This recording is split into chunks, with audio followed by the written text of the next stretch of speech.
Hello, future officers. I hope you all are doing good. I hope you all are doing good. I was not physically well, that's why class इतनी frequent नहीं थी. मैंने कहा था कि हम this month यानी कि अगस्त में ही बिफोर सितंबर इसको हमारा एटलीस्ट पॉलिटी को फिनिश कर लेंगे. जो कुछ रिमेनिंग पार्ट रह गया but due to some health issues हम उसको कंप्लीट नहीं कर पाए. आई विल ट्राई कि इसको as soon as possible cover करवा दूँ. जो पॉलिटी का रिमेनिंग सेक्शन पड़ा हुआ है हमारा, आफ्टर दैट हम इको को करेंगे, ठीक है, या फिर साइड बाय साइड कर लेंगे. एंड लास्ट हमने किया था जैसे हम यहाँ पर थे equality of opportunity. Equality of opportunity in public employment means हमारा आर्टिकल 16. तो यहीं से कंटिन्यू करते हैं ऐसे. हमने आर्टिकल 12 देखा था, 13 देखा था, 14 एंड 15. ये 4 आर्टिकल्स हमने देख लिए थे. Now we are on 16. 17 करेंगे, 18, 19, 20 एंड 21. इन 6 आर्टिकल्स को हम कवर करेंगे. And let's start. Equality of opportunity in public employment. So ये आर्टिकल 16 इससे डील करता है. आर्टिकल 16 किससे डील करता है? इक्वालिटी ऑफ अपॉर्चुनिटी की बात करता है. एंड ये सिंपली बोलता है कि जितने भी सिटीजन्स हैं, यहाँ पे वर्ड सिटीजन यूज़ हुआ है, ठीक है, ऑल सिटीजन्स, नॉट पर्सन. यहाँ पे पर्सन वर्ड यूज़ नहीं हुआ, सिटीज़न वर्ड यूज़ हुआ है, ठीक है. सो ये चीज़ याद रखना जो मैंने बोला था कि कौन से राइट्स सिर्फ हमारे सिटीज़न को अवेलेबल होते हैं. कौन से होते हैं वो? आर्टिकल 15, 16, 19, 29, 30. ये आर्टिकल सिर्फ और सिर्फ हम सिटीजन्स को अवेलेबल हैं, ठीक है. सिर्फ हम सिटीजन्स को अवेलेबल हैं, किसी भी फॉरेनर को अवेलेबल नहीं है, ठीक है. किसी भी फॉरेनर को अवेलेबल नहीं है. सो आर्टिकल 16 कहता है जितने भी सिटीजन्स हैं उनको इक्वली ट्रीट किया जाएगा पब्लिक एम्प्लॉयमेंट के लिए. Public employment means government, simple government के अंदर काम करना. एग्जीक्यूटिव, जो हमारा एग्जीक्यूटिव होता है उसके लिए काम करना और एज अ एग्जीक्यूटिव काम करना, ठीक है, उसे बोलते हैं public employment. Public employment. Then it also says कि कोई भी सिटीज़न के साथ डिस्क्रिमिनेशन नहीं किया जाएगा या उसको इन एलिजिबल नहीं बनाया जाएगा फॉर एनी एम्प्लॉयमेंट या office on the ground of only. हमने 15 में देखा था, वहाँ पर भी यही लिखा हुआ था, ओनली. मीन्स डिस्क्रिमिनेशन किया जा सकता है बट सिर्फ इन ग्राउंड्स पर नहीं किया जा सकता. Religion, race, caste, sex, descent. मैंने बोला था ना वहाँ पर कि आर्टिकल 15 में 5 ग्राउंड्स हैं एंड 16 में 7 ग्राउंड्स हैं. सो यहाँ पर 2 एक्स्ट्रा जो हैं वो ये है, descent and residence. Descent and residence, ठीक है. वहाँ पर रिलीजन, रेस, कास्ट, सेक्स, ये 3 चीज़ें थी. प्लेस ऑफ बर्थ भी था but this descent and residence was not there, ठीक है. ये चीज़ें याद रखना 15 एंड 16 के बीच में, ठीक है. ये 2 चीज़ें 16 में है, डिसेंट एंड रेजिडेंस. सो सिर्फ इन्हीं ग्राउंड्स पर डिस्क्रिमिनेशन नहीं किया जा सकता, वैसे किया जा सकता है. Now there are 4 exceptions also there. 15 में भी 4 एक्सेप्शन थी, हमने देखी थी. वुमन वाली, SC ST वाली, OBC वाली एंड EWS वाली, है ना. वैसे ही यहाँ पर भी हैं 4 एक्सेप्शंस. 4 एक्सेप्शंस हैं यहाँ पर पब्लिक एम्प्लॉयमेंट को लेके. जो पार्लियामेंट है अपना, जो पार्लियामेंट है, इट कैन प्रिस्क्राइब रेजिडेंस, ठीक है. अब दिस इज़ हमारा इंडिया, इसमें अलग अलग स्टेट्स हैं. अब एवरी स्टेट वांट्स की जो उस स्टेट के एम्प्लॉयज़ हैं, मींस उस स्टेट के सिटीजन्स हैं, जो जो स्टेट में रह रहे हैं लोग, सिर्फ उन्हीं को उस स्टेट गवर्नमेंट के अंदर काम मिले. उन्हीं लोगों को जो स्टेट के अंदर रह रहे हैं उन्हीं को सिर्फ एम्प्लॉयमेंट मिले गवर्नमेंट के अंदर, कोई आउटसाइडर ना आए. वाई? बिकॉज इन्हीं लोगों ने स्टेट गवर्नमेंट को वोट किया है एंड इन्हीं लोगों ने गवर्नमेंट को बनाया है. सो गवर्नमेंट क्या चाहेगी कि हम बेनिफिट भी हम हमारे लोकल लोगों को ही दें. गवर्नमेंट यही चाहेगी कि हम बेनिफिट भी लोकल लोगों को ही दें. दैट्स वाई अलग अलग स्टेट्स आपने देखा होगा वो बिल पास करते हैं. किस चीज़ के लिए? लोकल रिजर्वेशन के लिए. हरियाणा ने पास किया था, ठीक है, महाराष्ट्र ने पास किया था एंड तमिलनाडु ने किया था. अलग अलग स्टेट्स पास करती हैं बट वो फाइनल क्या बोलते हैं उसे, एसेंट नहीं मिल पाती गवर्नर की, या फिर मिलती भी है तो वो उसको supreme court, for example Haryana को ओके कर दिया गया था वो बिल. हरियाणा का बिल जो था, आई थिंक 75% के आसपास रिजर्वेशन थी लोकल्स के लिए इन प्राइवेट जॉब्स, ठीक है. बट जो हमारा सुप्रीम कोर्ट था उसने उस चीज़ को कैंसिल कर दिया, उस बिल को कैंसिल कर दिया, अनकॉन्स्टिट्यूशनल डिक्लेयर कर दिया. वाई? बिकॉज सुप्रीम कोर्ट ने कहा कि सिर्फ पार्लियामेंट है जो रेजिडेंस को एक कंडीशन बता सकता है पब्लिक एम्प्लॉयमेंट के लिए, पब्लिक एम्प्लॉयमेंट के लिए। ठीक है, right now only Andhra Pradesh and Telangana में ये चीज़ है, वहाँ पर अगर आपने आंध्र प्रदेश या फिर तेलंगाना में जॉब लेनी है तो आपको वहाँ का रेजिडेंट होना पड़ेगा। ठीक है, रेजिडेंट मीन्स आपको वहाँ पर रहना पड़ेगा एटलीस्ट 181 डेज तक। ठीक है, एंड स्टेट, आर्टिकल 12 में हमने डेफिनेशन पढ़ी थी, वो state can provide reservation for appointment or post in favour of any backward classes that is not adequately represented at state services. जो स्टेट सर्विसेज हैं, फॉर एग्जांपल कोई भी स्टेट ले लो, तेलंगाना, ठीक है, तेलंगाना स्टेट, तेलंगाना में कोई पॉपुलेशन है ओबीसीज की, कोई बैकवर्ड क्लास सिटीजन्स की पॉपुलेशन है, वो एडिक्वेटली रिप्रेजेंटेड नहीं है, उनकी रिप्रेजेंटेशन कम है सर्विसेज में, सो उनको रिजर्वेशन स्टेट प्रोवाइड करवा सकती है। एंड वो भी सीलिंग जो होती है 50% की सीलिंग होती है, उसको ब्रेक किए बिना, ठीक है, उसी के अंदर कर सकती है, उसी के अंदर हॉरिजॉन्टल या फिर वर्टिकली रिजर्वेशन प्रोवाइड करवा सकती है, बट 50% के अंदर ही होगा, उससे बियॉन्ड नहीं जाएगा। ठीक है, ये सुप्रीम कोर्ट ने कहा था। Then law can provide that incumbent of an office related to religious और डिनोमिनेशनल इंस्टीट्यूट और a member of governing body should belong to particular religion या फिर दैट डिनोमिनेशन। सिंपली ये बोल रहा है कि कोई रिलीजियस प्लेस है, for example there is a temple, ठीक है, there is a temple and जो टेम्पल में पुजारी होंगे, ठीक है, या फिर जो स्टाफ होगा या फिर जो वर्कर्स होंगे किसी भी पर्पज़ के लिए, ठीक है, वो उसी रिलीजन के होंगे, ठीक है, वो सेम रिलीजन के होंगे, वो किसी और रिलीजन का नहीं होगा। ये लॉ प्रिस्क्राइब कर सकता है, ठीक है, एक लॉ प्रिस्क्राइब कर सकता है कि किसी रिलीजियस इंस्टीट्यूशन में जो लोग सर्व करेंगे, जो लोग सर्व करेंगे वो उसी रिलीजन के होंगे। ठीक है, ये लॉ प्रोवाइड कर सकता है एंड उसको डिस्क्रिमिनेशन नहीं माना जाएगा, उसको डिस्क्रिमिनेशन नहीं माना जाएगा। ठीक है, एंड स्टेट जो है 10% रिजर्वेशन प्रोवाइड करवा सकती है किनको, ईडब्ल्यूएस को। ये तो हमने देखा था, ये हमने देखा था 2000 कब आया था, 19 में आया था, है ना, 103rd अमेंडमेंट हमने लास्ट वीडियो में किया था। सो 10% रिजर्वेशन टू ईडब्ल्यूएस। देन जो ये 10% है ये एडिशनल है, ये भी बताया था मैंने कि पहले ऑलरेडी 50% था, मीन्स 33% SC/ST एंड 27% OBCs। इनके अलावा in addition to this 10% to EWS। EWS कहाँ से आएंगे, जो रिमेनिंग 50% रह गई थी पोस्ट, उन सिटीजन्स में से जो 10% होंगे इकोनॉमिकली वीकर सेक्शन, जिनकी 8 लाख लिमिट थी annual income, family annual income, वो आ जाएंगे इस 10% में। सो टोटल रिजर्वेशन कितनी हो जाएगी, 60% हो जाएगी, 60%। ठीक है, 60%। Now Mandal commission and after math. Mandal commission is a famous case, you all no कि 1979 में सेकंड बैकवर्ड क्लास कमीशन जो था अपॉइंट किया गया था, मोरारजी देसाई गवर्नमेंट ने अपॉइंट किया था। एंड मंडल कमीशन इसलिए बोलते हैं because the chairman was BP Mandal, he was MP। And मैंने ये भी बताया था कि आर्टिकल 340 में क्या लिखा हुआ है। आर्टिकल 340 कहता है कि गवर्नमेंट जो है socially and educationally backward classes के लिए इन्वेस्टिगेट करने के लिए एक कमेटी इस्टेब्लिश कर सकती है या फिर एक इंस्टीट्यूट बना सकती है, एक इंस्टीट्यूट बना सकती है, एक कमीशन बना सकती है socially and educationally backward classes के लिए, आर्टिकल 340 के अंदर। सो उसी के अंदर मंडल कमीशन बनाया गया था 1979 में। ठीक है, एंड उसने रिकमेंडेशन की थी, उसकी रिपोर्ट में रिकमेंडेशंस आई थी कि कैसे OBCs को रिजर्वेशन प्रोवाइड करनी चाहिए। ठीक है, ऑन दैट बेसिस गवर्नमेंट ने क्या किया था, गवर्नमेंट रिजर्वेशन लेके आई थी, गवर्नमेंट रिजर्वेशन लेके आई थी कितनी, 27%। 27% गवर्नमेंट ने रिजर्वेशन लेकर आई थी फॉर द OBCs। कब आया था, 1990 में। 1990 में रिजर्वेशन आई थी किन के लिए, OBCs के लिए 27%। कौन सी गवर्नमेंट, VP सिंह गवर्नमेंट।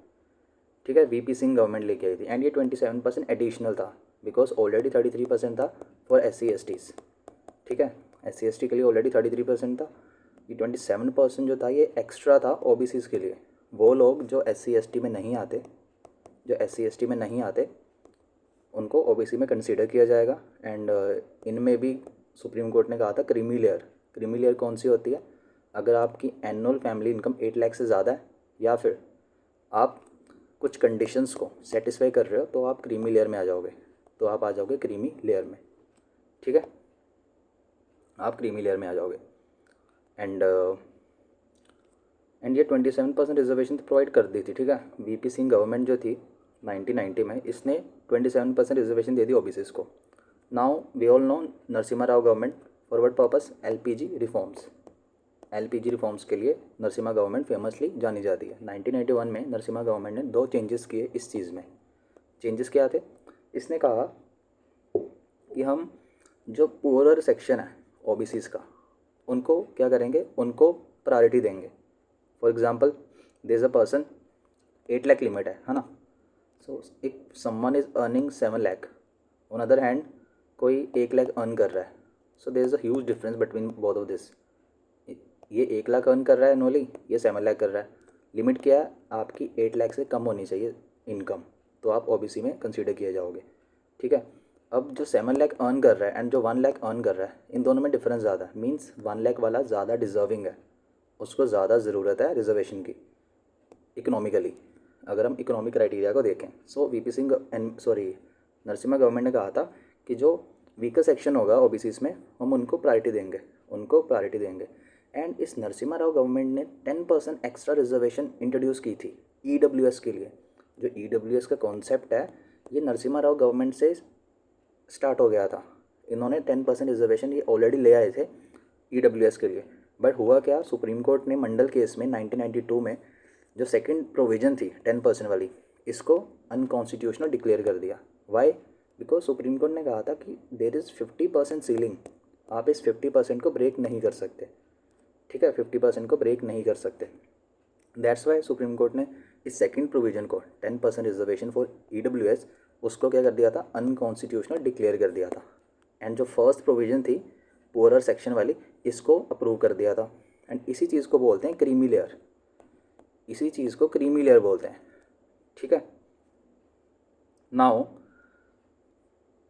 जैसा मैंने कहा कि कोर्ट ने रिजेक्ट कर दिया था एडिशनल रिजर्वेशन जो थी 10% वाली, जिनको ईडब्ल्यूएस बोलते हैं। And for the OBC supreme court ने कहा था क्रीमी लेयर जो है उसको एक्सक्लूड कर दो आप ओबीसी रिजर्वेशन के लिए। क्रीमी लेयर कौन सी होगी? जो 8 लाख से ज़्यादा अर्न कर रहे हैं, ठीक है। उनकी कंडीशंस हैं, we will study that also.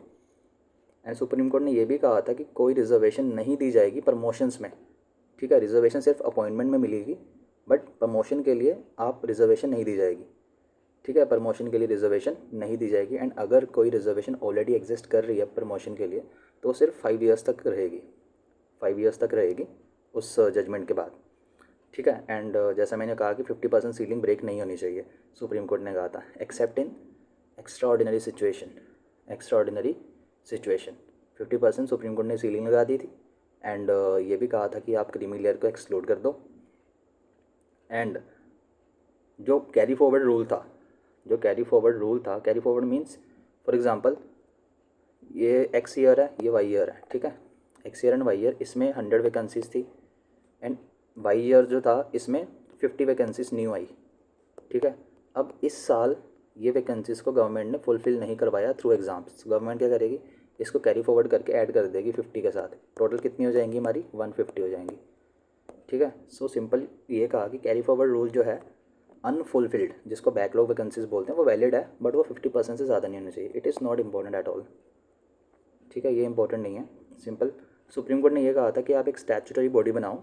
Statutory means एक लॉ पास करो आप पार्लियामेंट में, ठीक है, जो एक स्टैट्यूटरी बॉडी बनाएगा। जैसे SC ST national commission for SC है, नेशनल कमीशन फॉर ST है, वैसे ही एक नेशनल कमीशन फॉर OBC बना दो, जो कि OBC के केसेस को चेक करेगा एंड लिस्ट बनाएगा। कोई कंप्लेंट होगी OBC रिलेटेड, उसको एग्जामिन करेगा और इंक्लूजन, अंडर इंक्लूजन को स्टडी करेगा, ठीक है। सो उसके लिए गवर्नमेंट ने क्या किया, गवर्नमेंट ने एक एक्ट पास किया था। 1993 में। कौन सा? National commission for backward classes. ये गवर्नमेंट ने एक्ट पास करके इसको स्टैट्यूटरी बॉडी बनाया था, सो गवर्नमेंट ने कौन कौन से स्टेप लिए थे? गवर्नमेंट ने क्रीमी लेयर को क्राइटेरिया आइडेंटिफाई किया था, क्रीमी लेयर कौन सी होगी, उसके लिए गवर्नमेंट ने एक रामनंदन कमेटी इस्टेब्लिश की थी। गवर्नमेंट ने कहा था कि क्रीमी लेयर, किस बेस पे हम क्रीमी लेयर को डिटर्मिन करेंगे, क्या बेस होना चाहिए, क्या इनकम बेस होनी चाहिए, या फिर क्या किसी के अगर फादर ऑलरेडी IAS IPS या ऐसे ग्रुप A सर्विसेज में है, क्या उनको हम क्रीमी लेयर कंसीडर करेंगे, कोई MP MLA का बच्चा है, क्या उसको क्रीमी लेयर में मानेंगे हम या नहीं मानेंगे? सो उसके लिए गवर्नमेंट ने राम नंदन कमेटी इस्टेब्लिश की, जिसने 93 में अपनी रिपोर्ट इस्टेब्लिश की, रिपोर्ट पब्लिश की। उसी के बेस पे गवर्नमेंट ने क्या किया, गवर्नमेंट ने पहले 93 में जैसे कहा कि नेशनल कमीशन फॉर OBCs बना दिया। एंड इसका काम सेम था, जो काम SC ST कमीशन करता है वही वाला काम नेशनल कमीशन फॉर OBC करेगा, ठीक है। एंड 2018 में इस नेशनल कमीशन फॉर OBC जो था, जो एक स्टैट्यूटरी बॉडी थी, 102nd अमेंडमेंट ने 2018 में इसको कॉन्स्टिट्यूशनल स्टेटस दे दिया। मींस कॉन्स्टिट्यूशन के अंदर ये वर्ड को इंसर्ट कर दिया, ये वर्ड को इंसर्ट कर दिया। एंड एक नया आर्टिकल डाला, कौन सा था? Article 338B। हमने ऑलरेडी स्टडी किया हुआ है आर्टिकल 338, 338A, 338B। ये था SC के लिए, ये ST के लिए था, ये नाउ OBC के लिए है, ठीक है। This is for the OBC। 77 amendment के साथ गवर्नमेंट ने 1995 में गवर्नमेंट 77 अमेंडमेंट लेके आई। एंड गवर्नमेंट ने जो प्रमोशन में रिजर्वेशन थी वो इंट्रोड्यूस कर दी इसके थ्रू। गवर्नमेंट ने प्रमोशन में रिजर्वेशन इंट्रोड्यूस की 77 अमेंडमेंट 95 के थ्रू, 1995। एंड न्यू प्रोविजन डाल दिया आर्टिकल 16 में, जिसके थ्रू गवर्नमेंट जो है प्रमोशन में रिजर्वेशन दे सकती है इन फेवर ऑफ SC ST जो एडिक्वेटली रिप्रेजेंटेड नहीं है, ठीक है। उसके बाद फिर गवर्नमेंट ने 85th अमेंडमेंट के थ्रू 2001 में सीनियोरिटी बेसिस को, कि अगर फॉर एग्जांपल दो लोग हैं, दोनों ही SC हैं फॉर एग्जांपल, ठीक है, दो इंडिविजुअल हैं, दोनों ही SC हैं, person A and person B। अब दोनों में से किसी को वो करना है, प्रमोट करना है, ठीक है, किसी को प्रमोट करना है। दोनों ने इक्वल ईयर्स, एक इसने भी 15 ईयर्स की सर्विस दी है, B ने भी 15 ईयर्स की सर्विस दी है, एंड गवर्नमेंट प्रमोट करना चाहती है, बट इनकी सर्विस सेम है, इनकी सर्विस टर्म जो है वो सेम है। सो गवर्नमेंट देखेगी कि इन दोनों में से जो एज में बड़ा होगा, फॉर एग्जांपल इसकी एज है 50 ईयर्स, इसकी है 52 ईयर्स, सो जिसकी एज ज़्यादा होगी गवर्नमेंट उसको प्रमोट कर देगी। सिंपल, गवर्नमेंट उसको प्रमोट कर देगी। एंड ये तो जो ऊपर पढ़ाया वही है 50% रिजर्वेशन सीलिंग वाला, कि बैकलॉग जो है 50% से ज़्यादा नहीं होना चाहिए। बट गवर्नमेंट ने क्या किया था, गवर्नमेंट ने इस अमेंडमेंट के थ्रू 50% बैकलॉग वाला जो सिस्टम था उसको ख़त्म कर दिया था। गवर्नमेंट ने कहा था कि ये 50% से ज़्यादा भी हो सकता है। सुप्रीम कोर्ट ने कहा था कि भाई आप कैरी फॉरवर्ड कर सकते हो पुरानी वैकेंसीज को दिस ईयर में, बट वो 50% से ज़्यादा नहीं होनी चाहिए। गवर्नमेंट ने कहा नो, हम ऐसा कर सकते हैं, 50% सीलिंग को ब्रेक कर सकते हैं, simple. And you all no Tamil Nadu में 69% रिजर्वेशन है। Tamil Nadu is the only state जहाँ पर नियरली यू कैन से 70% है ना, 70% रिजर्वेशन है। तो वो किसके थ्रू हुआ था? वो हुआ था 76th अमेंडमेंट के थ्रू। इसमें हुआ क्या था, गवर्नमेंट ने क्या किया था, तमिलनाडु रिजर्वेशन एक्ट को 9 शेड्यूल में डाल दिया था। 9 शेड्यूल मैंने ऑलरेडी पढ़ाया हुआ है आपको क्या होता है, ठीक है। 9 शेड्यूल में डाल दिया था गवर्नमेंट ने।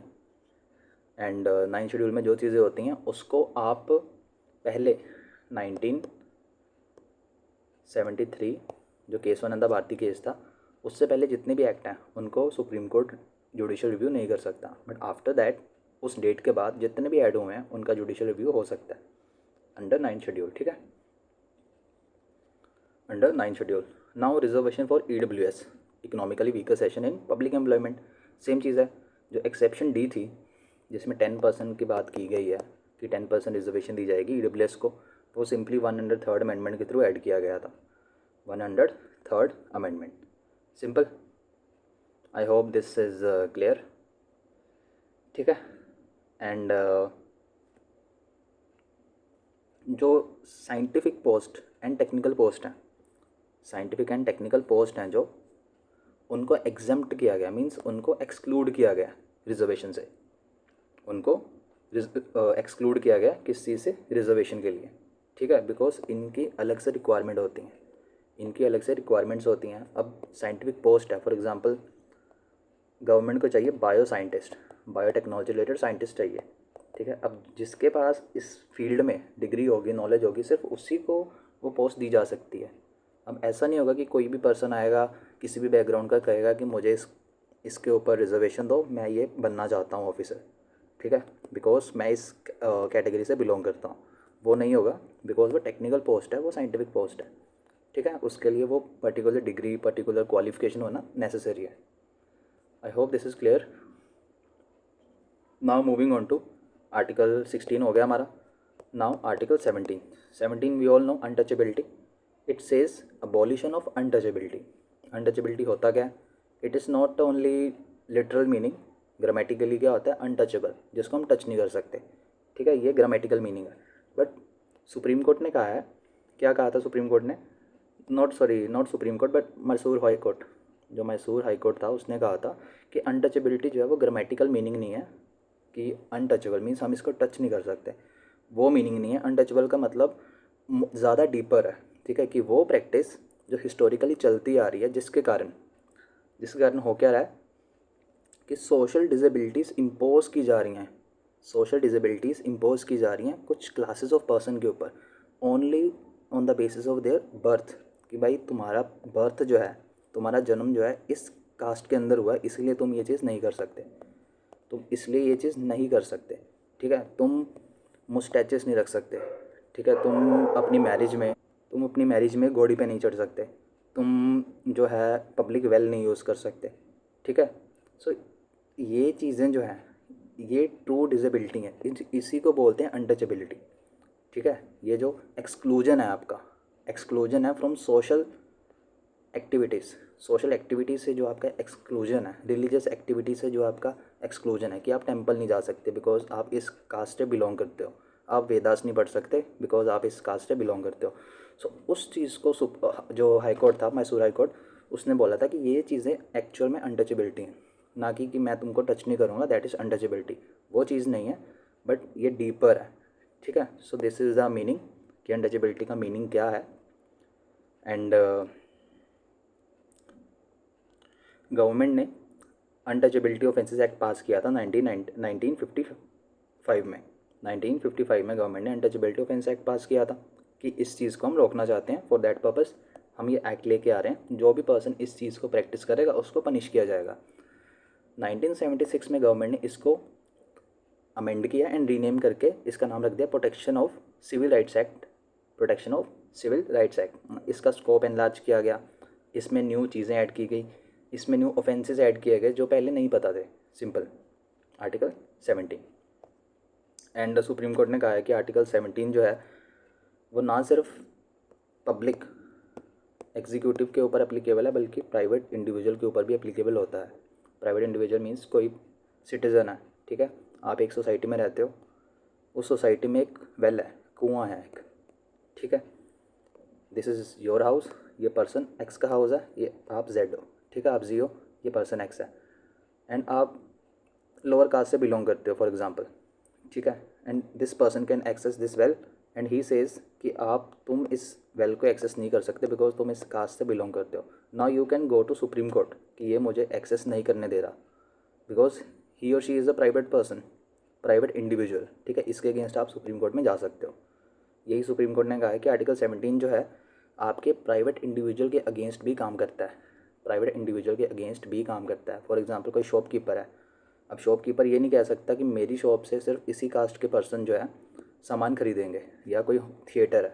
ठीक है, कोई थिएटर है, वो ये नहीं कह सकता कि इसमें सिर्फ उन्हीं को एंट्री मिलेगी जो एक्स कास्ट से बिलोंग करते हैं। ठीक है, सो ये प्राइवेट इंडिविजुअल के अगेंस्ट भी एप्लीकेबल है। This was article 17। I hope this is clear. इसमें कुछ सिंपल है ये। Then article 18 abolition of titles. Titles means जैसे हमारे पहले होता था किंग्स होते थे। ठीक है, before independence, before Britishers, simply Britishers जब हमारा जब रिवोल्ट हुआ था 1857 से पहले, बिकॉज 1857 के बाद क्या हुआ था, हमारा क्राउन रूल स्टार्ट हो गया था। क्राउन रूल स्टार्ट हो गया था। इससे पहले जो थे किंग्स होते थे, अलग अलग ब्रिटिशर्स के साथ भी होते थे या अलग भी होते थे, उनके अपने नाम होते थे, टाइटल्स होते थे जो हेरिडिटी होते थे। हेरिडिटरी होते थे मीन्स पास ऑन होते रहते थे, फादर टू सन, अगेन उसका सन, तो ये चीज़ चलता रहता था। ठीक है, ये साइकिल चलता रहता था। सो इस चीज़ को अबॉलिश किया था आर्टिकल 18 ने। ये 4 प्रोविजंस बनाता है। कौन सी हैं? जो स्टेट है, स्टेट मीन्स हमारी गवर्नमेंट जो है किसी को भी टाइटल नहीं दे सकती। टाइटल मीन्स कि कोई गवर्नमेंट हमारी किसी पर्सन को ये नहीं बोल सकती that you are the prince, you are the we can say queen of this state और XYZ, एक्सेप्ट मिलिट्री या एकेडमिक। मिलिट्री मीन्स आपको अर्जुन अवार्ड मिलता है, ठीक है, या फिर आपको भारत रत्न मिलता है, आपको भारत श्री मिलता है, पद्मश्री मिलता है, वो आपकी एक सर्विस के लिए है, that is for your service, ठीक है, वो एक अलग पर्पस के लिए है, वो मेरिट पर्पस के लिए, ठीक है। एंड ये जितने भी अवार्ड्स होते हैं मिलिट्री वाले या फिर भारत रत्न अवार्ड हैं जो अपने, ये इंडिविजुअल को मिलते हैं, ये इंडिविजुअल पास ऑन नहीं कर सकता अपने सन या फिर अपनी डॉटर को। फॉर एग्ज़ाम्पल आपको भारत रत्न मिला था, ठीक है, एंड आपने क्या किया, इसको ट्रांसफ़र कर दिया अपनी डॉटर को कि हाँ अब तुम इस रत्न को रख लो, बिकॉज मुझे तो मिल चुका है, मैं तो सेटिस्फाई हो चुका हूँ, now you keep this medal. He can not do this, why, because इसको आप, ये हेरिडेटरी नहीं है, ये हेरिडेटरी नहीं है। एंड कोई भी हमारा सिटीज़न जो है किसी भी फॉरेन स्टेट से यानी फॉरेन गवर्नमेंट से कोई टाइटल नहीं ले सकता। फॉर एग्ज़ाम्पल हमारे यहाँ का सिटीज़न गया US में, US गवर्नमेंट ने उसको डिक्लेयर कर दिया किंग, सो ऐसा नहीं हो सकता because he is our citizen, ठीक है। ये किसी भी गवर्नमेंट से, फॉरेन गवर्नमेंट से कोई टाइटल नहीं ले सकता। एंड कोई फॉरेनर अगर हमारे यहाँ पे ऑफिस ऑफ प्रॉफिट होल्ड कर रहा है, हमारे इंडिया में कोई फॉरेनर है ऑफिस ऑफ प्रॉफिट होल्ड कर रहा है, वो भी किसी फॉरेन स्टेट से टाइटल नहीं ले सकता हमारी प्रेसिडेंट की परमिशन के बिना। उसको प्रेसिडेंट की कॉन्सेंट लेनी पड़ेगी किसी फॉरेन स्टेट से टाइटल लेने के लिए, किसी फॉरेन स्टेट से टाइटल लेने के लिए। सेम इज़ द केस फिर हमारा सिटीज़न भी ऐसा नहीं कर सकता, उसको प्रेसिडेंट की परमिशन लेनी पड़ेगी। अगर वो कोई ऑफिस एक्सेप्ट करता है किसी फॉरेन स्टेट का अगर वो ऑफिस एक्सेप्ट करता है तो उसको हमारे प्रेसिडेंट की परमिशन लेनी पड़ेगी, सिंपल। सो पहले क्या होते थे, जो टाइटल्स होते थे, महाराजा, विक्रमादित्य, ऐसे बड़े बड़े टाइटल्स होते थे, राज बहादुर होता था, राय बहादुर होता था, राय साहब होते थे, दीवान होते थे। सो ये जो बड़े बड़े टाइटल्स होते थे, इस 18 आर्टिकल ने ख़त्म कर दिया इन सबको फिनिश कर दिया, इन सबको वैनिश कर दिया for the purpose of equal status of all purpose के लिए इस सब टाइटल्स को ख़त्म कर दिया गया। 1996 में क्या हुआ कि केस गया सुप्रीम कोर्ट में कि भाई आप क्या कर रहे हो, भारत रत्न दे रहे हो, पद्मश्री दे रहे हो, पद्म विभूषण दे रहे हो, एंड इससे क्या हो रहा है कि कोई इंडिविजुअल जो है अगर इसको ये मिल जाता है तो इसको एक स्पेशल ट्रीटमेंट मिलती है, एंड पीपल वर सेइंग कि it is the against the principle of equality, कि ये इक्वालिटी के अगेंस्ट है। पर्सन एक्स है, पर्सन वाई है, वही पर्सन के पास भारत रत्न है। सो अगर ये कहीं पर भी जाता है, किसी पब्लिक इवेंट में जाता है, इसको ज़्यादा रिस्पेक्ट मिलती है, ज़्यादा रिकॉग्निशन मिलती है, because she has this Bharat Ratna award for her service. उसने कुछ ऐसी सर्विस की है कि गवर्नमेंट ने उसको रिकॉग्नाइज़ किया भारत रत्न दे के। अब इसको अवार्ड मिला है, इसको स्पेशल ट्रीटमेंट मिल रही है, पर्सन ए को नहीं मिल रही, and he is jealous of her कि इसको इतना क्यों मिल रहा, मुझको नहीं मिल रहा। So he went to supreme court ने कहा कि भाई आप गलत हो, बिकॉज ये जो अवार्ड दिया जाता है ये टाइटल नहीं है, ना ही ये नोबिलिटी है, ये सिर्फ मेरिटोरियस पर्पस के लिए सिंपल। एंड सुप्रीम कोर्ट ने ये भी कहा था कि कोई भी पर्सन इन अवार्ड्स को अपने नाम के आगे यूज़ नहीं कर सकता, नाम के आगे या फिर पीछे। फॉर एग्जांपल आप ये नहीं कह सकते भारत रत्न पर्सन एक्स या फिर एक्स भारत रत्न, उसके नाम के आगे या फिर पीछे। जैसे आप लगाते हो ना, किसी ने अगर PhD की है तो अपने नाम के साथ डॉक्टर लगा लेता है, वो डॉक्टर XYZ, ठीक है। सो ये क्या हो गया, ये प्रीफिक्स हो गया उसके नाम के आगे। बट आप ऐसे ही भारत रत्न नहीं लगा सकते आप, सिंपल। अगर आप करते हो तो आपका जो भारत रत्न अवार्ड है, सिर्फ भारत रत्न ही नहीं, कोई भी आपका अवार्ड है, पद्म विभूषण, पद्मश्री, आपके भारत रत्न हो गया या फिर अर्जुन अवार्ड हो गया, जितने भी आपको अवार्ड मिलते हैं, अगर आप ऐसा करते हो तो उसको फॉरफिट कर लिया जाएगा, सिंपल। एंड जो नेशनल अवार्ड्स हैं हमारे, 4 अवार्ड्स हैं, भारत रत्न, पद्म विभूषण, भूषण, देन श्री। ये 1954 में इंस्टीट्यूट किए गए थे। 1977 में जनता पार्टी गवर्नमेंट ने, मोरारजी देसाई वाली गवर्नमेंट जो थी, उसने इसको बंद कर दिया था, इन अवार्ड्स को रोक दिया था। अगेन जब इंदिरा गांधी गवर्नमेंट आई 80s में, उन्होंने इसको रीस्टार्ट कर दिया। उसके बाद से ये कभी भी बंद नहीं हुए। एवरी ईयर 26 जनवरी को जब हमारा रिपब्लिक डे होता है, तब गवर्नमेंट क्या करती है, प्रेसिडेंट जो है हमारे, वो इन रत्न अवार्ड जो नेशनल अवार्ड्स हैं उनको कॉन्फर करते हैं, अवार्ड्स को देते हैं किनको, डिजर्विंग पर्सन्स को of course. Then moving on to right to freedom, right to freedom, right to freedom, इसमें हमारे ओरिजिनली 7 थे, ओरिजिनली हमारे 7 राइट्स थे, but now we have only 6 rights. जो एक राइट चला गया वो कौन सा था, right to property, article 30, sorry article यहीं पे था 19(7), उसको हमने उड़ा दिया था किस अमेंडमेंट के थ्रू, 44 अमेंडमेंट 1977 में गवर्नमेंट ने क्या किया था, उस आर्टिकल को, राइट टू प्रॉपर्टी को निकाल के, फंडामेंटल राइट से निकाल के आर्टिकल 300A में डाल दिया था, उसको बना दिया था लीगल या फिर constitutional right simply, and that right is available to everyone, चाहे वो सिटीज़न है चाहे वो नॉन सिटीज़न है, ठीक है। सो वी हैव 6 राइट्स, कौन कौन से हैं, right to freedom of speech and expression, right to freedom of speech and expression, then assembly peacefully assemble होना विदाउट आर्म्स, एसोसिएशन बनाना, यूनियन बनाना, कोऑपरेटिव सोसाइटी बनाना, अपने देश में कहीं भी घूमना, freely move throughout the country, throughout the territory of India, कहीं भी जाकर रिजाइड करना, अपना घर बना लेना, आपका मन चाहे आप लक्षद्वीप में घर बना लो, आपका चाहे आप दिल्ली में रह लो, no one will stop you. Originally 7 थे जैसा बताया मैंने, बट जो राइट टू प्रॉपर्टी था उसको हटा दिया गया था 44th अमेंडमेंट 1978, सिंपल। एंड ये जो 6 राइट्स हैं, they are protected against only state action, not private individual. इसका क्या मतलब हुआ, इसका मतलब क्या हुआ, इसका सिंपल ये मतलब हुआ कि अगर गवर्नमेंट जो है आपके ऊपर रेस्ट्रिक्शन लगाती है इन चीज़ों को लेकर, तो आप सुप्रीम कोर्ट में जा सकते हो।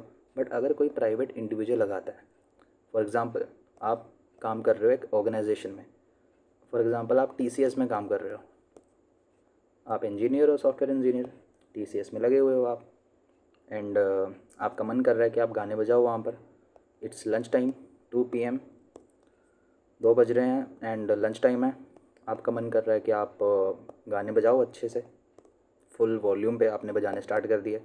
नाउ आपका मैनेजर आया, उसने बोला कि इसको बंद करो, यू विल से कि यार मेरे पास तो मेरा फंडामेंटल राइट है, right to freedom of speech and expression, मैं तो अपने आप को एक्सप्रेस कर रहा हूँ गाने सुन के। वो क्या करेगा, आपको उठा के बाहर फेंक देगा।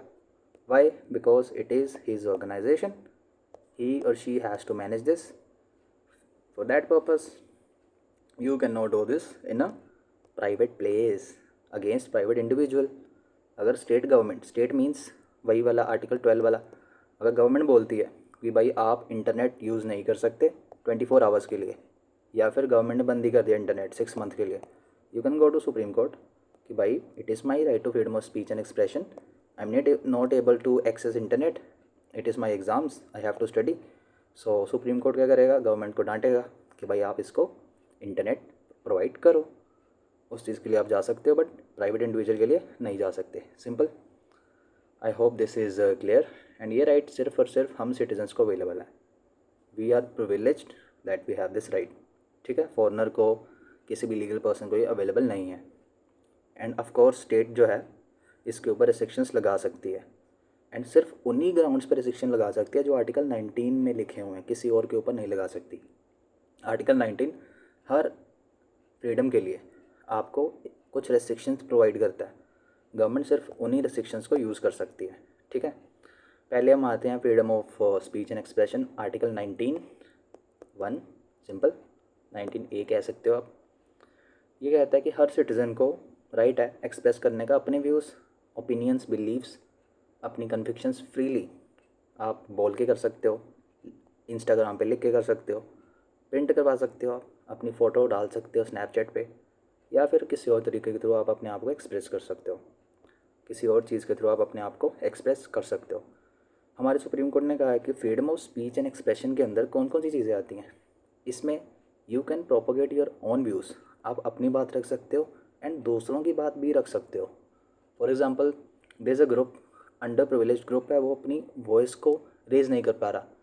Now there is a celebrity, कोई सेलिब्रिटी है, उसके मिलियंस फॉलोअर्स हैं इंस्टाग्राम पर, वो क्या करेगी, वो इनके लिए आवाज़ उठाएगी कि इनको बेसिक फैसिलिटीज़ नहीं मिल रही, इसलिए government should provide these amenities, these facilities to them. So you can propagate अपने व्यूज़ एंड दूसरों के व्यूज़।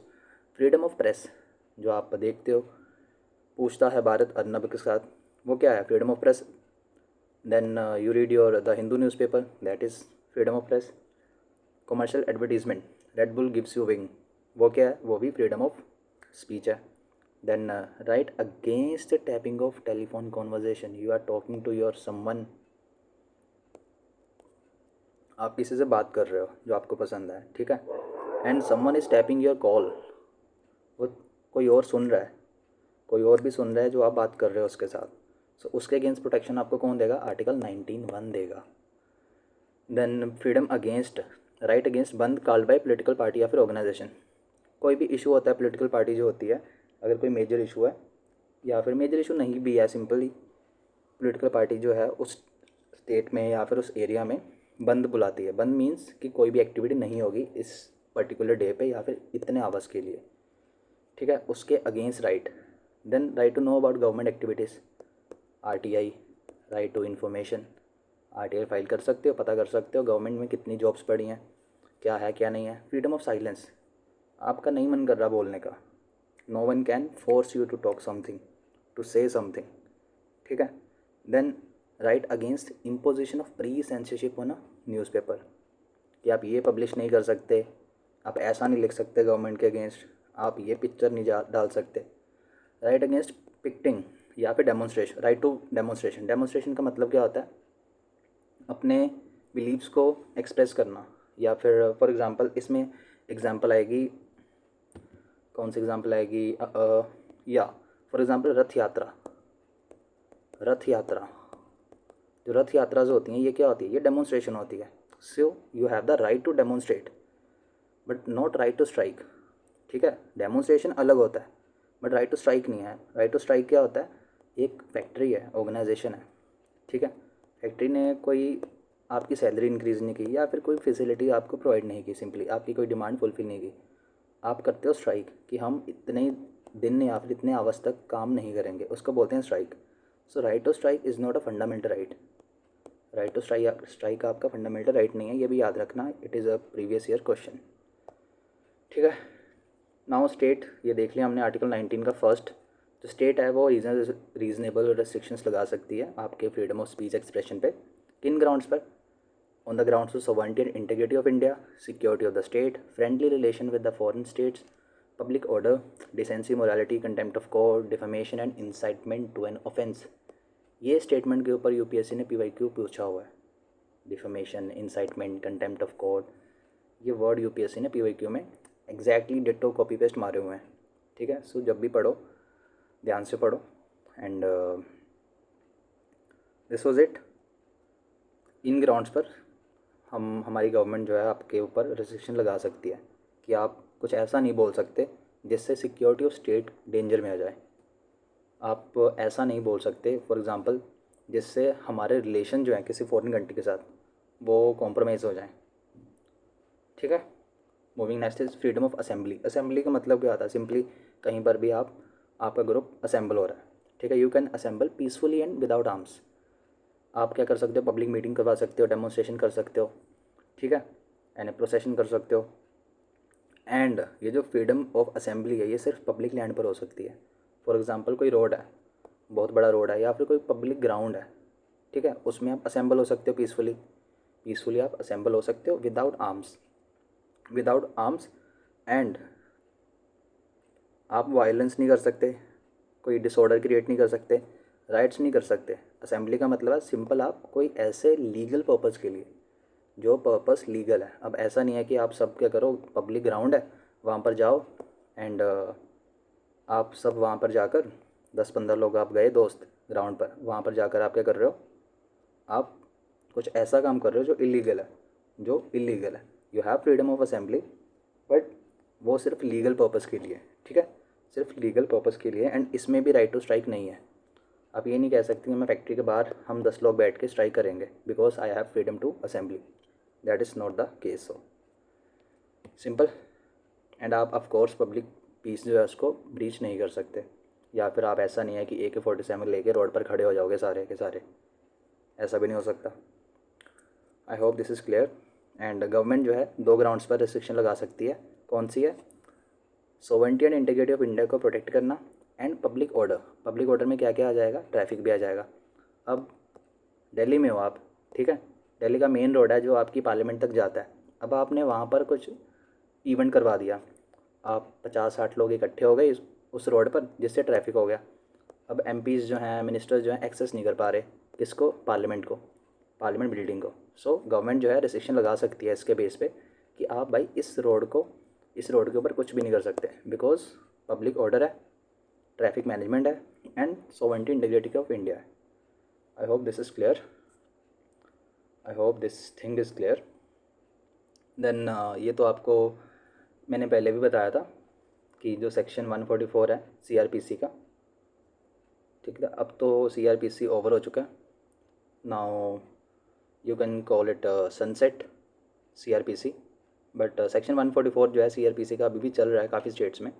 एंड ये कहता है कि इसके अकॉर्डिंगली इसके अंदर जो मजिस्ट्रेट है, आपका मजिस्ट्रेट जो होता है वो रेस्ट्रेन कर सकता है असेंबली को, मीटिंग को, अगर उसको लगता है कि ये ऑब्स्ट्रक्ट करेंगे या फिर ये इनका काम जो है डेंजर पहुंचाना है ह्यूमन लाइफ को, या फिर पब्लिक ट्रैंक्विलिटी का मतलब होता है पीस, पब्लिक पीस को डिस्टर्ब करना है या फिर राइट्स करवाने हैं।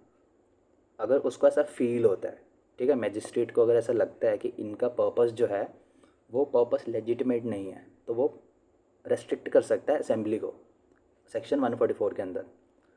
एंड सेक्शन 141 जो है आईपीसी का, ये भी ओवर हो चुका है, but still you should know this that section 141 of IPC, इसके अंदर आप 5 या फिर 5 से ज़्यादा लोगों की, जिसको बोलते हैं अनलॉफुल असेंबली, अगर आप 5 लोग या फिर उससे ज़्यादा हो, ये कोविड के दौरान भी हुआ था, जब हमारा कोविड था तब ये ऑलमोस्ट हर स्टेट ने इसको इम्पोज किया था 141 को, कि जब भी कोई 5 लोग या उससे ज़्यादा लोग असेंबल होंगे that would be considered unlawful.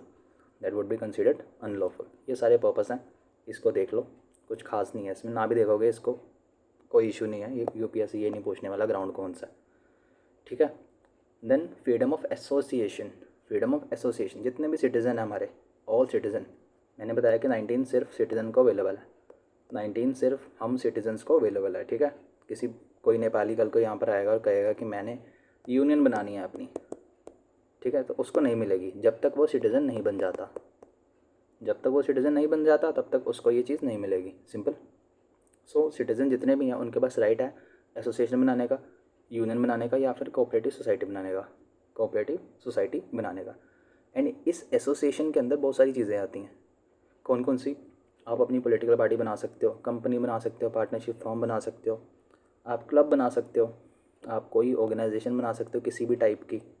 Of course legal purpose होना चाहिए, किसी भी टाइप का मतलब ये नहीं है कि आप ड्रग स्मगलिंग के लिए एक ऑर्गेनाइजेशन बना लो, ठीक है, वैसा नहीं है, लीगल पर्पस के लिए होनी चाहिए। एंड अगर आप यूनियन, ये आर्टिकल जो है 19 आपको सिर्फ यूनियन या फिर एसोसिएशन बनाने का राइट देता है। आप यूनियन बना सकते हो किसी कंपनी के अंदर, बट उसकी रिकॉग्निशन मिलना, रिकॉग्निशन मीन्स कंपनी आपको रिकॉग्नाइज़ कर रही है कि yes there is a union जो वर्कर्स के लिए वर्कर्स की वॉइस बन रही है, ठीक है, वो इसमें नहीं है, मीन्स रिकॉग्निशन नहीं है, सिर्फ आप स्टार्ट करवा सकते हो, सिर्फ आप बना सकते हो, उसकी रिकॉग्निशन इसमें कवर्ड नहीं है, ठीक है। एंड ऑफ कोर्स इसके ऊपर भी गवर्नमेंट रीजनेबल रिस्ट्रिक्शन लगा सकती है, किन ग्राउंड्स पर? सोवरेनिटी इंटीग्रिटी ऑफ इंडिया के ऊपर, पब्लिक ऑर्डर है, मोरालिटी है, एंड अगेन जैसा मैंने कहा कि ट्रेड यूनियन आप बना सकते हो, बट उसके लिए, उस चीज़ के लिए रिकॉग्निशन मिलना कंपनी के द्वारा, वो आपका फंडामेंटल राइट नहीं है।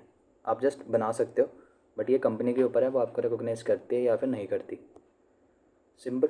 देन फ्रीडम ऑफ मूवमेंट, आप अपनी कंट्री में कहीं भी घूम सकते हो, बट इसके ऊपर भी कुछ रेस्ट्रिक्शंस हैं। You can move freely through out the territory of your country. आप लक्षद्वीप जा सकते हो, आप अंडमान निकोबार जा सकते हो, कंट्री के किसी भी स्टेट में, यूटी में जा सकते हो, फ्रीली जा सकते हो, but there is restrictions also. Government जो है रेस्ट्रिक्शन लगा सकती है, किन ग्राउंड्स पर? In interest of general public के इंटरेस्ट में एंड शेड्यूल्ड ट्राइब के इंटरेस्ट में। We all know tribal areas जो होते हैं, जो ट्राइबल्स होते हैं, मतलब अभी कुछ ट्राइब्स अभी भी ऐसी हैं जो शाय हैं, ठीक है, शाइनेस है उनमें अभी भी। अगर कोई आउटसाइडर जाता है, for example there is I think Onge tribe, Andaman Nicobar में एक ओंगी ट्राइब है, ठीक है। एंड जब आप वहाँ पर जाते हो तो वो आपका तीरों के साथ स्वागत करते हैं, वो आपका तीरों के साथ स्वागत करते हैं, एरो के साथ आपका स्वागत करते हैं। सो आप वहाँ पर नहीं जा सकते बिकॉज दे फील थ्रेटेंड, ठीक है। उनको लगता है कि कोई आउटसाइडर हमारे पर अटैक करने आ रहा है, फॉर दैट पर्पस वो आप पर अटैक कर देते हैं। इसीलिए गवर्नमेंट जो है आउटसाइडर्स के ऊपर रिस्ट्रिक्शन लगा सकती है ट्राइबल एरियाज़ में, उनके कल्चर को प्रोटेक्ट करने के लिए, लैंग्वेज कस्टम्स जो भी उनका है उसको प्रोटेक्ट करने के लिए, ठीक है, उसको प्रोटेक्ट करने के लिए गवर्नमेंट रिस्ट्रिक्शन लगा सकती है। एंड सुप्रीम कोर्ट ने कहा था कि जो प्रोस्टिट्यूट्स हैं उनकी मूवमेंट के ऊपर रिस्ट्रिक्शन लगाई जा सकती है, जो पर्सन एड्स HIV के द्वारा अफेक्टेड है उनके ऊपर भी रिस्ट्रिक्शन लगाई जा सकती है, ठीक है, for the purpose of public morals, public interest में इनके ऊपर आप रिस्ट्रिक्शन लगा सकते हो। एंड फ्रीडम ऑफ मूवमेंट के अंदर दो चीज़ें आती हैं, एक इंटरनल मीन्स हम कंट्री के अंदर कहीं भी घूम सकते हैं, एक एक्सटर्नल, आपका मन कर रहा है US जाकर सेटल होना, आप जा सकते हो, बट वो आर्टिकल 19 में नहीं आएगा, वो आर्टिकल 21 में आएगा, ठीक है। अगर आपने कंट्री के अंदर घूमना है कहीं भी, आप आर्टिकल 19 के अंदर घूम सकते हो, but you want to go USA and you want to settle there, for that purpose आपको आर्टिकल 21 को अप्रोच करना पड़ेगा, आर्टिकल 21 डील करेगा इससे।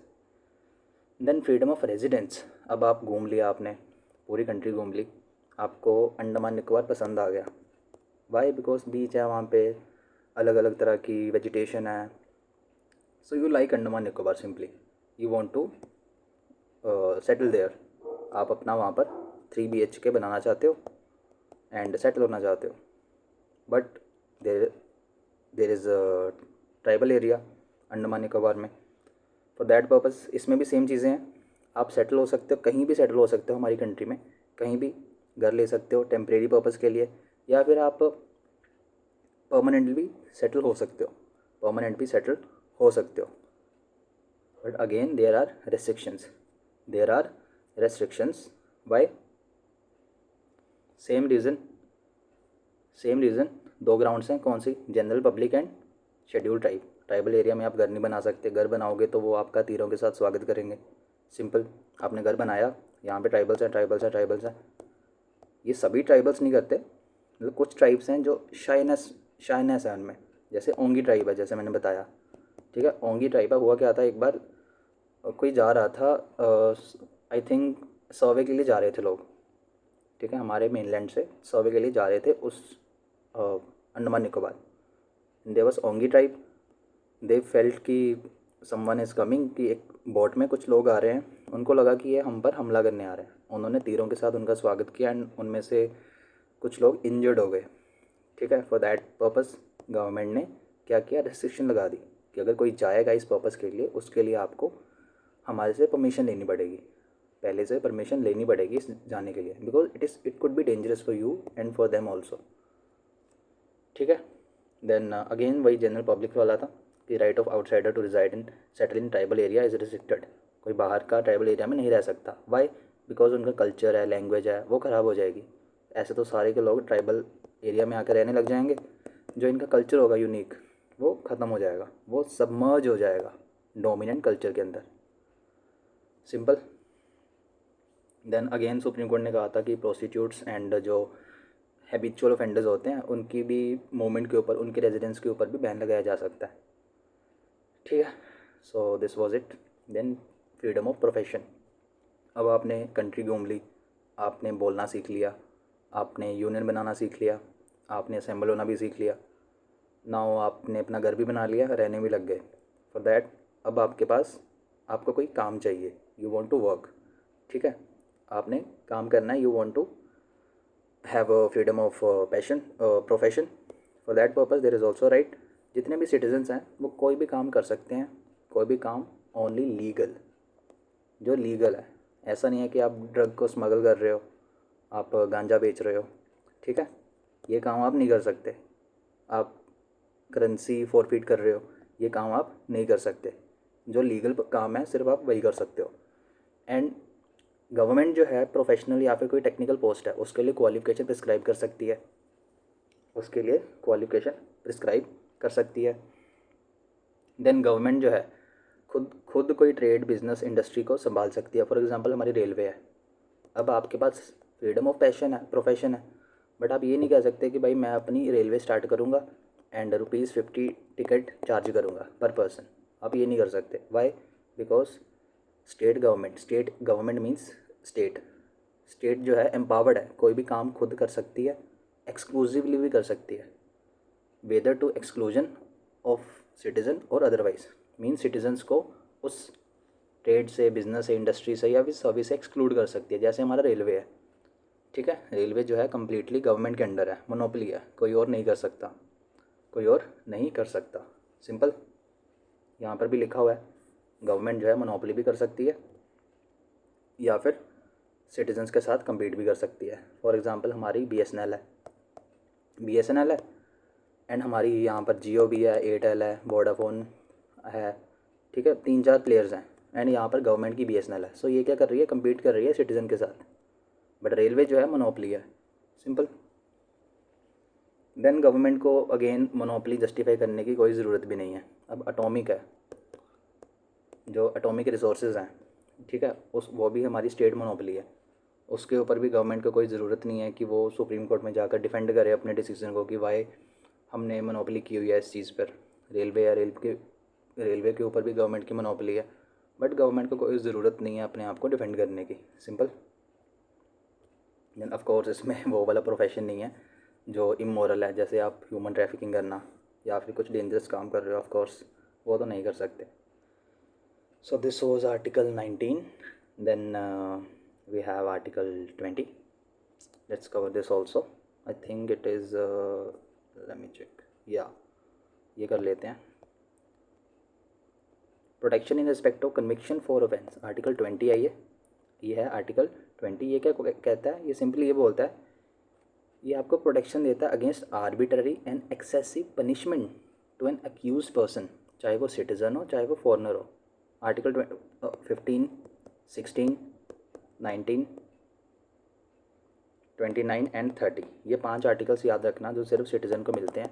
इसके अलावा जितने भी आएंगे वो सबको मिलेंगे, सिटीज़न को मिलेंगे, कोई फॉरनर है उसको भी मिल जाएंगे, सबको मिल जाएंगे, ठीक है।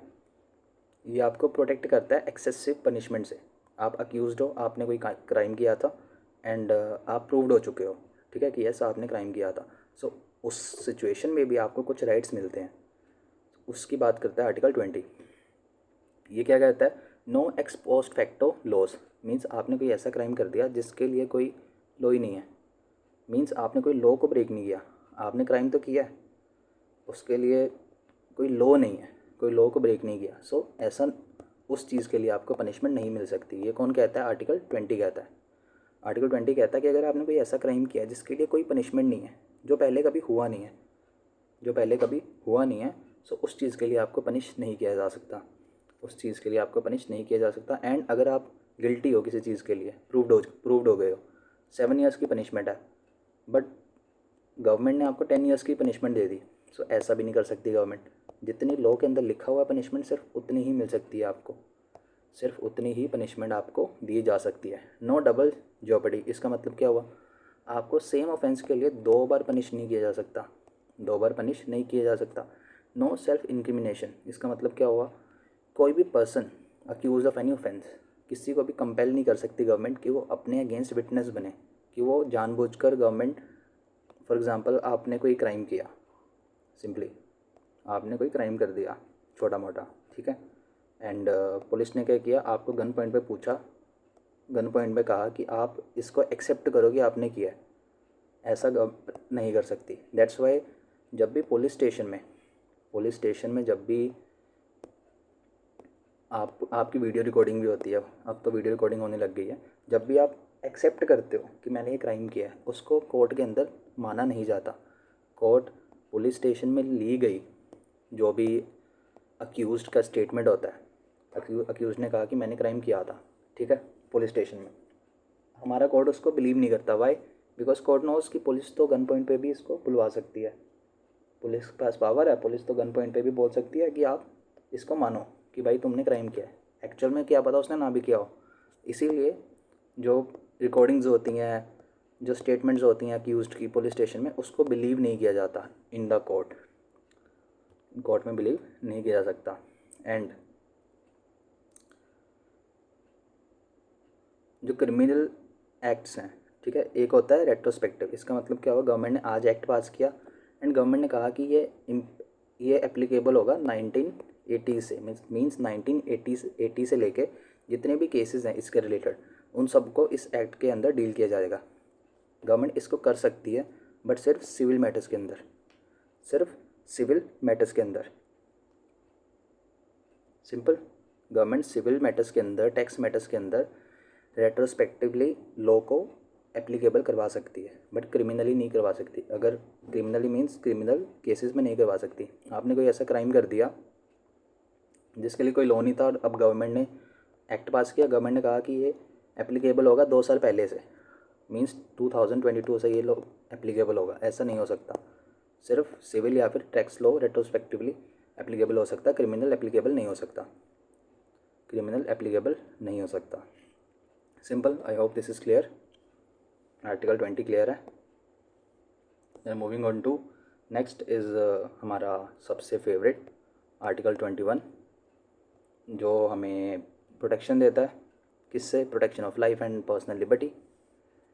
This is the last right, not the last as such but last of this session, ठीक है, बिकॉज 1 आवर होने वाला कंप्लीट एंड 21 तक कर लेंगे आज। नेक्स्ट 22 से लेके 30 तक, 30 सॉरी जितना भी रह जाएंगे 35 तक, है ना, 22 से 35 तक वो छोटे मोटे राइट्स हैं, उनको कवर कर लेंगे, उनमें इतना वो नहीं है, सो उसको कर लेंगे।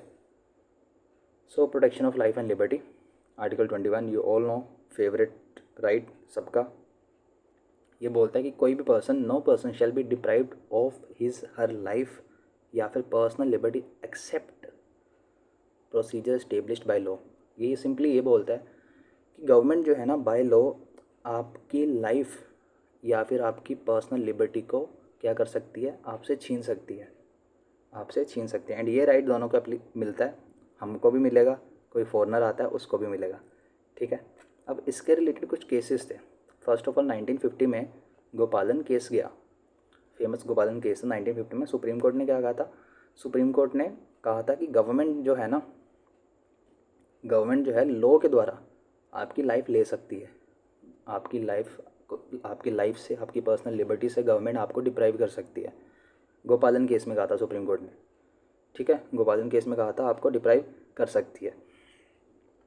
उसके बाद इसको रिवर्स कर दिया था सुप्रीम कोर्ट ने, इस केस को रिवर्स कर दिया था, इस जजमेंट को सुप्रीम कोर्ट ने। किस केस में?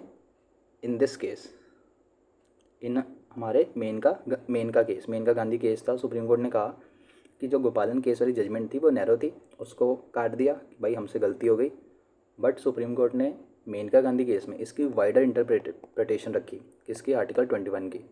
आर्टिकल 21 में सुप्रीम कोर्ट ने कहा कि गवर्नमेंट जो है बाय लॉ भी आपकी लाइफ को नहीं छीन सकती, आपकी लाइफ को नहीं छीन सकती बाय लॉ।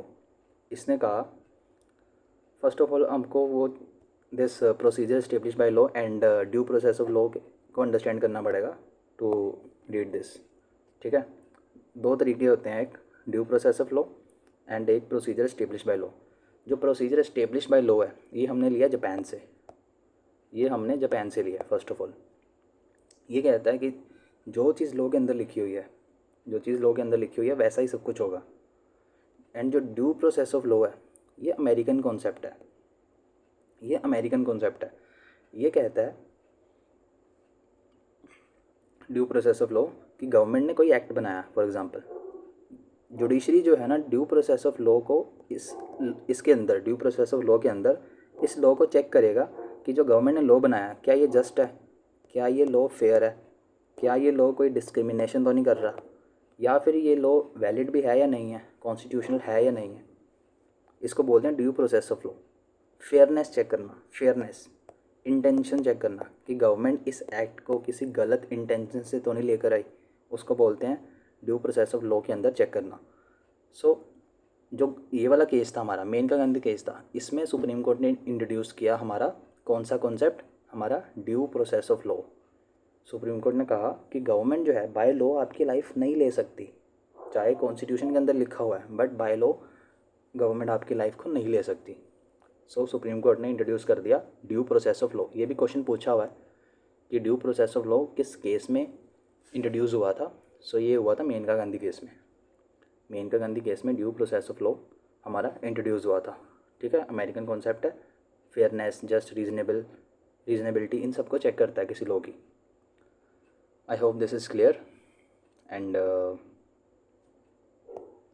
ये सब ऐसे ही है, कुछ इसमें खास दिया नहीं हुआ। बस ये याद रखना कि इसके अंदर कौन कौन सी चीज़ें आती हैं, इसके अंदर कौन कौन सी चीज़ें आती हैं अभी तक। सुप्रीम कोर्ट ने मेनका गांधी केस में कुछ एग्जांपल्स दिए थे कि इसके अंदर ये चीज़ें आएंगी। वो कौन सी हैं?